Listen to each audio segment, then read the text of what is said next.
Another Maxishine video. Today we're looking at my new case, the replacement case for the PC80 from LittleDevil. This is a custom case from Slovenia. I had to get it sent. It took 1 week to get here. It's the LittleDevil PC case. I think a few modders will know what I'm talking about. It's one of the biggest cases you can buy at the moment. Costing about $750, something like that, including shipping to Australia. Full aluminium custom case. There are a few issues with this case. People complaining about certain things. We're going to find out for ourselves what it's like. Start by removing it. He's packed it pretty good. This guy makes cases from his house. And he sells them on eBay. And what he's done here is design something with heavy modders in mind. People that do water cooling and stuff like that. That's a lot of packing. This is travel from the other side of the world. Just thinking what would be the easiest way to get it out. Oh my god, this foam's really annoying. And really messy. The vacuum after this.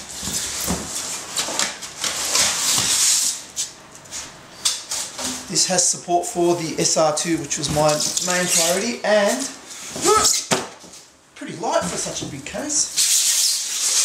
Dual power supply support. So here you have the LittleDevil PC80, full tower case, one of the biggest cases you could buy. And check that out next to the LittleDevil. And that LittleDevil isn't even on its case feet yet, so that'll add another inch to it. It's not the prettiest looking case, but in terms of features, you could put 3 480mm radiators in this, no problem. 2 power supplies, no problem. SR2, no problem.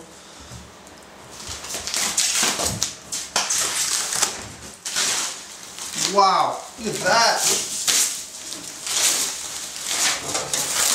Rip this crap off.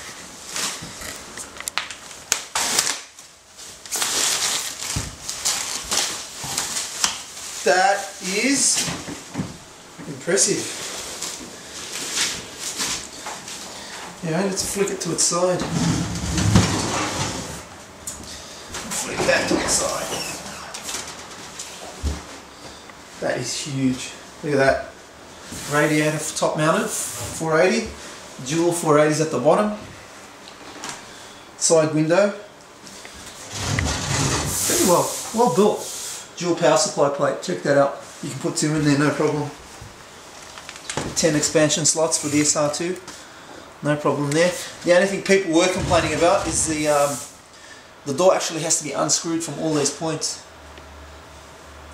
So what I was thinking of doing is just putting like thumb screws, maybe just for quick removal. You don't have to put all of them on, that's no big deal.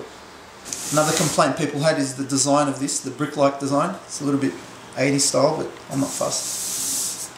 As long as it does the job. So I'm just going to unscrew the side panel. This is what really annoyed people. So that's the biggest fault of this, is the fact that you can't just open and close it as you want, like on a normal case.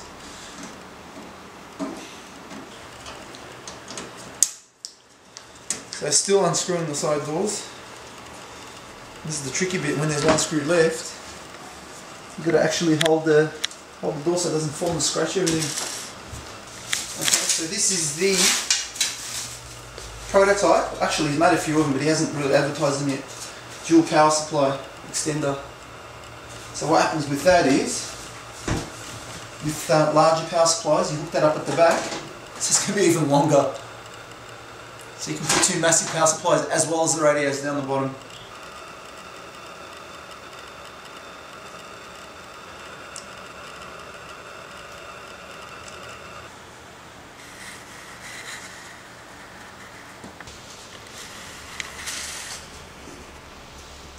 Right down the bottom there, fixed. Well, you can remove them. They're the radiator brackets there. So you can run 2 480s along there, 1 on each side if you want. And there we have the Bits Power triple rotary adapters there, compression fittings. keeps things looking neat. You can angle hoses however you want. Okay, so far, just slowly trying to install everything.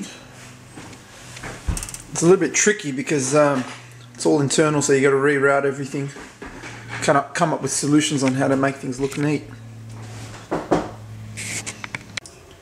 Well, you can see here what I'm trying to do is trying to keep everything on similar angles and parallel with things. Like for example, there coming from the graphics cards, keeping them parallel with the graphics card, and just cable tying for now until they keep their shape. And just as much as possible, keeping things on similar angles. You can see there with the second CPU. Just trying to keep things parallel. I think it makes it look a little bit more neat. Even that, you can see that sitting on a bit of an angle. So eventually I'll just straighten that up a bit, just to keep that in line with the case. Maybe it's just a Maxishine thing. Well, it makes a big difference for me. You can see they're running through into the old thermoshell. Check out the Coolant's filling bottle. I love that they've added a straw, its own nozzle there, and hopefully spill free. Look at that, very easy to fill your reservoir without having to pull the whole thing apart and tilt it and do weird things. I really like that. That's awesome. Okay, welcome to this stage of my build.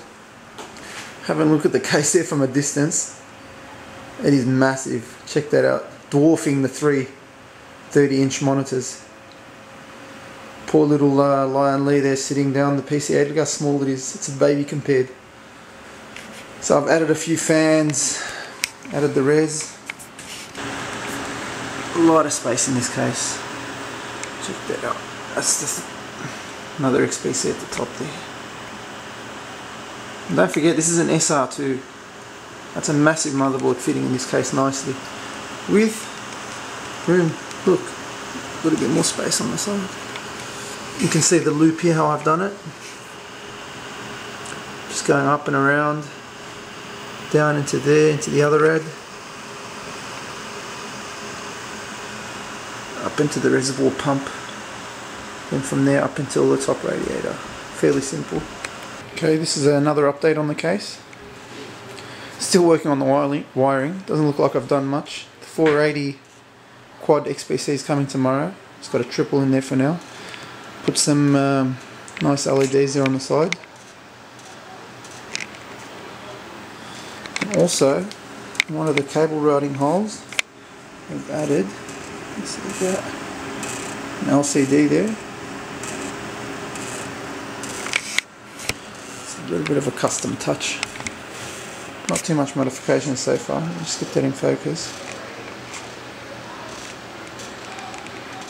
Not too cluttered. You've got to remember how much stuff there is in there. Taking the fans off the memory. I don't know what you guys reckon. Should leave them on or take them off so there's enough fans. And that's down the bottom. You can see there I'm trying to eventually get rid of all that wiring. Got both sides of the case off there. And basically on the other side I'm just going to run another 3 fans by themselves.